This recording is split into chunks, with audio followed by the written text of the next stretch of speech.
Bonjour, dans cette vidéo qui s'adresse aux élèves de première, il sera question de découvrir et de définir les suites arithmétiques.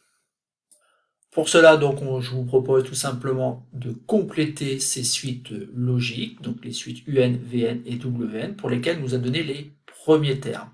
Donc ici, par exemple, pour la suite UN, U0 qui est égal à 2, U1 qui est égal à 5, U2 qui est égal à 8, U3 qui est égal à 11. Il faut donc déterminer U indice 4 et U indice 5. On fera la même chose pour la suite Vn, ainsi que pour la suite Wn. Donc je vous conseille d'appuyer sur pause, essayer donc de comprendre un petit peu comment sont construites ces suites, et vous n'aurez aucun mal donc à compléter ces trois tableaux.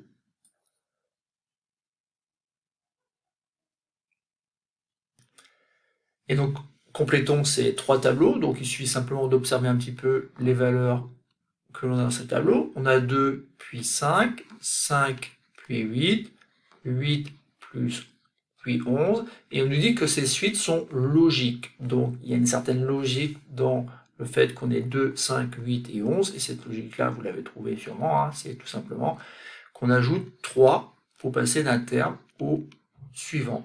Donc, assez facilement, donc en ajoutant à nouveau 3, je tiens U indice 4 qui vaut 14, et en ajoutant à nouveau 3, eh ben, j'obtiens 17, et 17 c'est la valeur de U indice 5. Pour la suite Vn, dont les premiers termes sont 5, 1, moins 3, moins 7, c'est pas très compliqué non plus, hein, pour passer de 5 à 1, ben vous avez vu qu'il fallait enlever 4. Ça tombe bien parce qu'on passe exactement de la même façon, de 1 à moins 3, on enlève bien 4. Et à nouveau, lorsqu'on passe de moins 3 à moins 7, eh ben, ça se passe avec une soustraction, on enlève 4. Et donc on se dit que si la suite est construite de manière logique, on continue à faire cette opération-là. Donc 7 moins 4, j'obtiens moins 11. Et enfin, moins 11 moins 4, j'obtiens moins 15. Et donc j'ai complété de manière logique donc les premiers termes de cette suite Vn. On nous demande de faire la même chose pour la suite Wn. Alors là, bien sûr, ça se complique un tout petit peu, mais avec un petit peu d'observation, on se dit, ben, finalement, peut-être que ça marche de la même façon que pour les deux premières suites UN et Vn.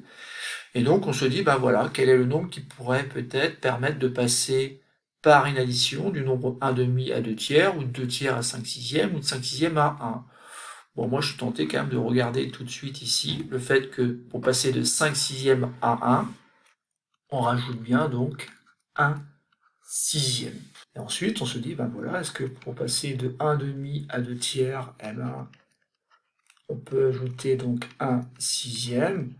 Bon, il suffit de mettre un dénominateur assez rapidement, donc 1 demi, ça devient 3 sixièmes. 3 sixièmes plus 1 sixième, ça fait 4 sixièmes. Et 4 sixièmes, eh ben, ça simplifie en 2 tiers, donc ça marche bien. Donc on peut bien ajouter 1 sixième à 1 demi, afin d'obtenir 2 tiers.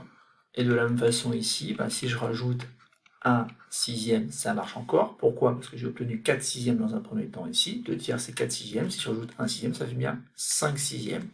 Et donc, je n'ai aucun mal à trouver W4 ou W5, puisqu'il suffira d'utiliser le fait que la suite est construite de manière logique.